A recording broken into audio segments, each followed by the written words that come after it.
नमस्कार, देशोन्नतीमध्ये मी साक्षी आपलं स्वागत करते।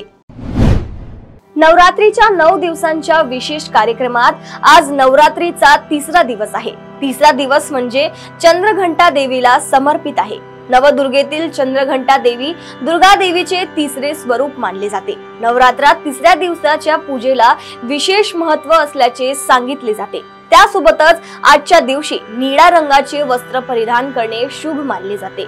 चंद्रघंटा देवीच्या ललाटावर चंद्र शोभायमान असल्यामुळे दुर्गा देवीच्या या स्वरूपाला चंद्रघंटा असे संबोधले जाते। दुर्गा देवीचे चंद्रघंटा स्वरूप कल्याणकारी आहे। चंद्रघंटा देवी दशभुजा आहे। देवीच्या गळ्यात पांढऱ्या फुलांची एक माळ आहे। भूतलावर धर्माचे रक्षण आणि अंधकार दूर करण्यासाठी चंद्रघंटा देवी प्रकट झाली असे सांगितले जाते। तिच्या मस्तकावर घंटेच्या आकाराचा अर्धचंद्र असल्यामुळे तिला चंद्रघंटा देवी असे म्हटले जाते।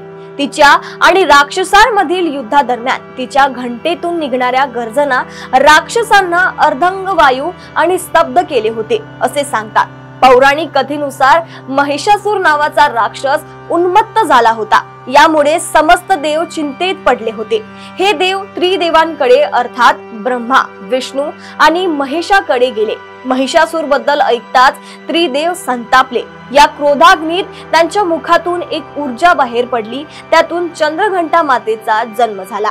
महिषासुराचा अंत करण्यासाठी भगवान शंकराने चंद्रघंटा मातेला त्रिशूळ दिला आणि भगवान विष्णूने मातेला आपले सुदर्शन चक्र दिले। इतर देवतांनीही मातेला त्यांची अस्त्रे दिली। सोबतच इंद्रदेवाने मातेला घंटा दिली।